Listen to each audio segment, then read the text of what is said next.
Welcome back to Best of the Bluegrass.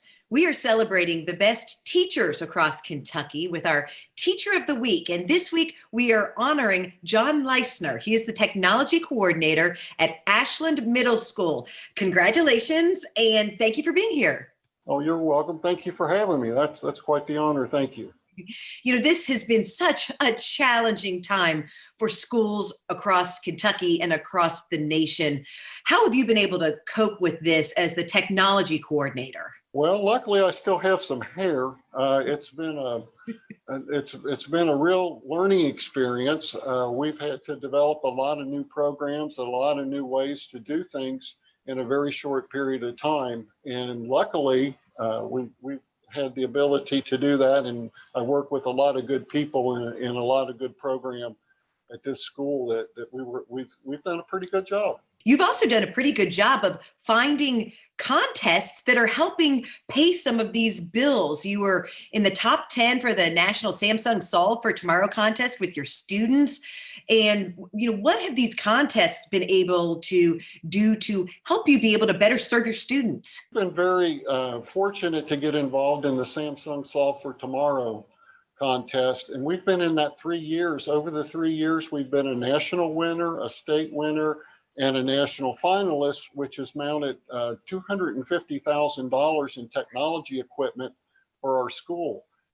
I don't know what our school would have done if we would not have had this kind of equipment, influx of capital into the school. Every one of our teachers have brand new workstations. We're able to get one-on-one with devices for our students, which wasn't a problem. Plus, we have a few backups, so when there's problems with one of the students, we're able to replace it and get them back online and make sure that they're getting the education that they need. What advice, though, would you have for these schools and school districts that don't have that contest money, that are struggling with budget issues, in addition to having to do this non-traditional instruction, virtual learning? Education is going to be different after all of this. I think we're learning a lot of new things. We're being forced to make some changes that we're not used to. And I think we got to pick from what works and what doesn't. But I think overall that you just you can't get upset. You got to be flexible. You got to look at things in terms of a deeper learning. Sometimes things such as just something as simple as with students taking a multiple choice test.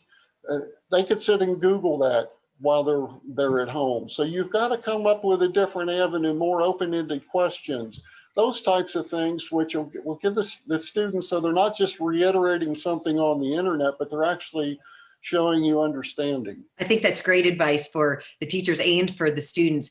We are seeing the COVID-19 cases are exploding across Kentucky, so many counties now in the red. As you look ahead to the rest of this school year, what do you see? Well, I see that we're all going to face some challenges. We started out as hybrid. We had half our students here basically and half were doing virtual. I'm so proud of our students. I'm proud of our staff, everybody, the professionals I work with, the administration I work with, the parents. It's just how everybody has stepped up and made great strides in this and said, okay, this is what it is. This is what we're going to do. And I've seen so many things that are just so encouraging to me about people and their character and all those types of things that I think it's going to be fine. Well, thank you for giving us a little bit of hope, because that's something that we could all use right now. We thank you, John Leistner, all of the teachers out there, for the hard work that you're doing to try to make this work in the middle of such unprecedented times. And congratulations on being our Teacher of the Week. Well, thank you very much. But I'll take it for the whole middle school, because it's a whole team effort that we have here.